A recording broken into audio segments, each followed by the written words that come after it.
there's no question that we have to have protection, particularly in this rural area. And that's the thing that really sticks.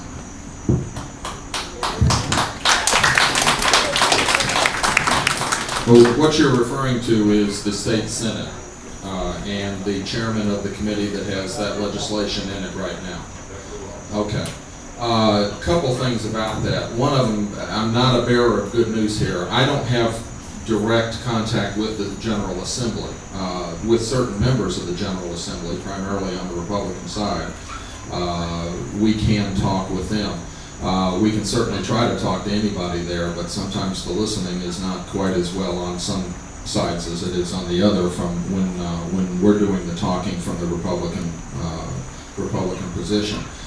The bad news is that the General Assembly is adjourned for the year, and it is over for this year, and we'll come back in, and I think the short session will probably begin about May of next year, give or take a little bit, maybe a little bit earlier. So you're not looking at any action on any legislation before that time period, and that is the short session, which means that they typically take up budget bills and not much other than that. What you can suggest to people in groups like this and other groups around the area in the state is go beyond the chairman, try to put pressure. It's not easy. I know that the chairs of these legislative committees can pretty much bottle up whatever they want to. There's a committee in the General Assembly where things are often referred to for the sole purpose of bottling them up because the committee never meets. And so you've got problems like that, but do try, the most that you can do is to continue to try to put pressure on the members of that committee, on your legislators in particular, and on the other members of the committee that you're talking about there, and on the leadership. I know much better the Republican side, which would be Skip Stam in the House and Phil Berger in the Senate, with the deputy minority leaders being available as well. Of the committee. Mm-hmm.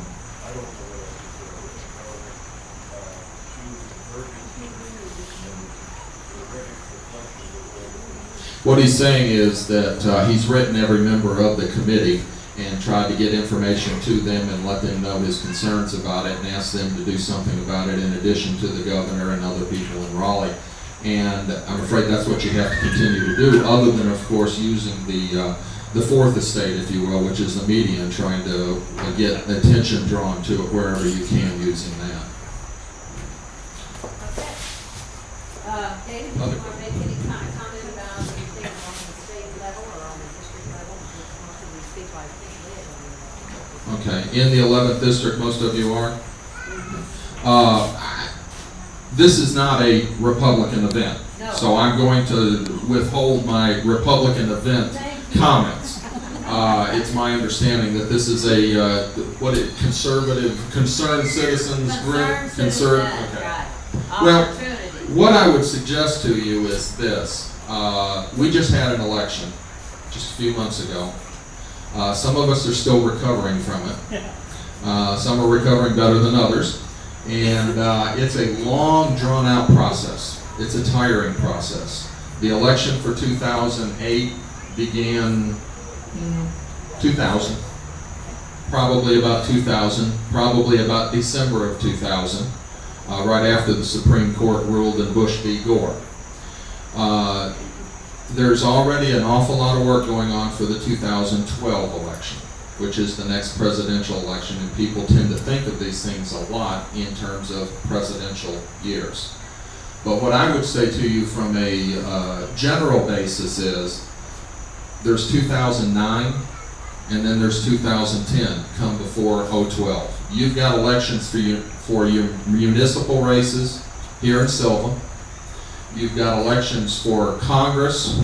Richard Burr is running for re-election next year. Your congressman is running for re-election next year. All members of the North Carolina General Assembly are running for election next year. And this is a critical election because 2010 is the year of redistricting. Once the census is done, all your congressional districts and your legislative districts will be redrawn. And that'll occur probably, well, it'll be after the census. You're probably looking at 2011 when that occurs. but that is very important because that will determine what districts that you're in for the next 10 years and where your representation is going to come from.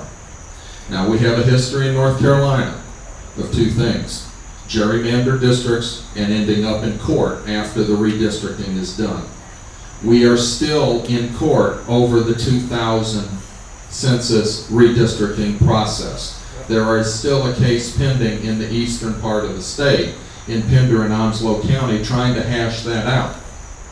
So it's critical that you get involved in this, because this one, of the 10-year elections, they're all important. You know, you hear people up here saying, it's the most important election, and forget it. You always hear that. But every 10 years, the election is, it determines what the districts are going to look like, and they are very important. And that one's coming up next year, and people tend to forget that. And I like to just drive that home, that that is something that's going to happen here shortly. You could, in Jackson County, end up in a district where your state representative or your state senator lives somewhere around Charlotte. You could end up in a district where your state representative or state senator lives somewhere around the Virginia line, if the lines are drawn in such a way to make it that way. Now, the courts have lessened that to some extent with some of the recent Supreme Court decisions in North Carolina. But it's you, the people, that will be electing the folks that do this redrawing of the districts. And it's going to be up to you to put the people in there that will draw them in such a way that brings your representation here home to the mountains. I'll be glad to answer any other questions that you have. I do have to get to another appointment here before too long, but I've got a little bit of time. Yes? I have a question. Do you know if you were elected as state senator and state rep, Phil Mayer and Snow, are they running? The question is, do I know if Phil Hare and John Snow are running? And the answer is no, I don't know that. I hear the same talk on the street that the rest of you may hear, and can't assume that they are, but I don't know that they are. I mean, in other words, neither one of them have told me that they're running for re-election. Yes, sir. We sent those two fellows letters via the General Assembly before, were they given them all this year? Yes. What I would suggest that you do there is to go on the General Assembly website, and it gives their address in Raleigh, but it also gives their Murphy and Sylva address. They're on the government website. You can send them to those P.O. boxes. Yes? Which representative is pushing the southern loop? That's the road going around, and the answer to that one is I'm not sure. I don't know that one. I know what you're talking about, but I'm not sure what the state senator or state representative's positions are on that. It's coming out of Raleigh. Okay. And certainly I'm sure that there's no doubt that they've heard of it. There's little doubt that they've got a position. There's a great doubt that I know what that position is. I just don't. I'm afraid I don't know that one. Anybody else have any questions for David? We appreciate your time. Somebody else? Oh, you wanted to have a question to David? I'm getting to you, Margaret. Yes, sir. Anybody have a question to David? They asked him before he got here there, who do you think's gonna run congressional office next election? For the Republican side, you hear a lot of rumors. You hear, talk on the street, and that's all that this is. And I can relay what I've seen in some newspapers of people who have been talking about it, and that involves Jeff Hunt, District Attorney over in Henderson County, involves Carl Mumpower again, the City Councilman in Asheville, involves Greg Newman, the Mayor of Hendersonville. There's been some talk about Charles Thomas, who was a state representative in Buncombe County. Those are the things that you hear in the newspaper. I probably, in the back of my mind, have my ideas as to who might be doing it, who is more serious about it, but in fairness to them, I think I'll keep those to myself for the moment. But those are the public names that you're hearing. Yes, sir. When you have elected officials, whether it be the county, the state,